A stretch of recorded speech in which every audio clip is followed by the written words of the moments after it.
आदि में परमेश्वर ने आकाश और पृथ्वी की सृष्टि की।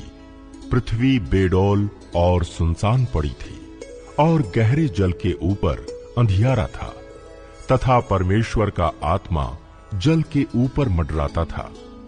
जब परमेश्वर ने कहा, उजियाला हो, तो उजियाला हो गया। और परमेश्वर ने उजियाले को देखा कि अच्छा है, और परमेश्वर ने उजियाले को अंधियारे से अलग किया। और परमेश्वर ने उजियाले को दिन और अंधियारे को रात कहा। तथा सांझ हुई, फिर भोर हुआ। इस प्रकार पहला दिन हो गया। फिर परमेश्वर ने कहा, जल के बीच एक ऐसा अंतर हो कि जल 2 भाग हो जाए। तब परमेश्वर ने एक अंतर बनाकर उसके नीचे के जल और उसके ऊपर के जल को अलग अलग किया, और वैसा ही हो गया। और परमेश्वर ने उस अंतर को आकाश कहा। तथा सांझ हुई, फिर भोर हुआ। इस प्रकार दूसरा दिन हो गया। फिर परमेश्वर ने कहा, आकाश के नीचे का जल एक स्थान में इकट्ठा हो जाए और सूखी भूमि दिखाई दे। और वैसा ही हो गया। परमेश्वर ने सूखी भूमि को पृथ्वी कहा, तथा जो जल इकट्ठा हुआ उसको उसने समुद्र कहा। और परमेश्वर ने देखा कि अच्छा है। फिर परमेश्वर ने कहा, पृथ्वी से हरी घास तथा बीज वाले छोटे छोटे पेड़ और फलदायी वृक्ष भी, जिनके बीज उन्हीं में एक एक की जाति के अनुसार हैं, पृथ्वी पर उगें। और वैसा ही हो गया। इस प्रकार पृथ्वी से हरी घास और छोटे छोटे पेड़, जिनमें अपनी अपनी जाति के अनुसार बीज होता है, और फलदायी वृक्ष, जिनके बीज एक एक की जाति के अनुसार उन्हीं में होते हैं, उगे। और परमेश्वर ने देखा कि अच्छा है। तथा सांझ हुई, फिर भोर हुआ। इस प्रकार तीसरा दिन हो गया। फिर परमेश्वर ने कहा, दिन को रात से अलग करने के लिए आकाश के अंतर में ज्योतियां हों, और वे चिन्हों और नियत समयों और दिनों और वर्षों के कारण हों। और वे ज्योतियां आकाश के अंतर में पृथ्वी पर प्रकाश देने वाली भी ठहरें। और वैसा ही हो गया। तब परमेश्वर ने 2 बड़ी ज्योतियां बनाई। उनमें से बड़ी ज्योति को दिन पर प्रभुता करने के लिए और छोटी ज्योति को रात पर प्रभुता करने के लिए बनाया। और तारागण को भी बनाया। परमेश्वर ने उनको आकाश के अंतर में इसलिए रखा कि वे पृथ्वी पर प्रकाश दें, तथा दिन और रात पर प्रभुता करें, और उजियाले को अंधियारे से अलग करें।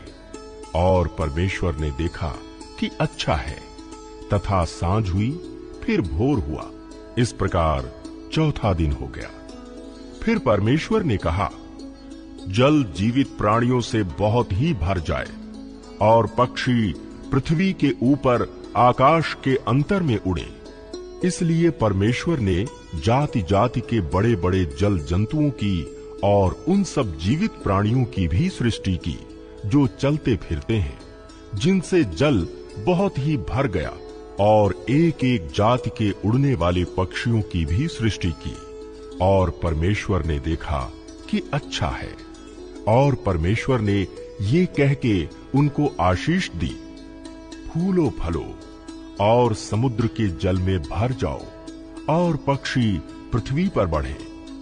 तथा सांझ हुई, फिर भोर हुआ। इस प्रकार 5वां दिन हो गया।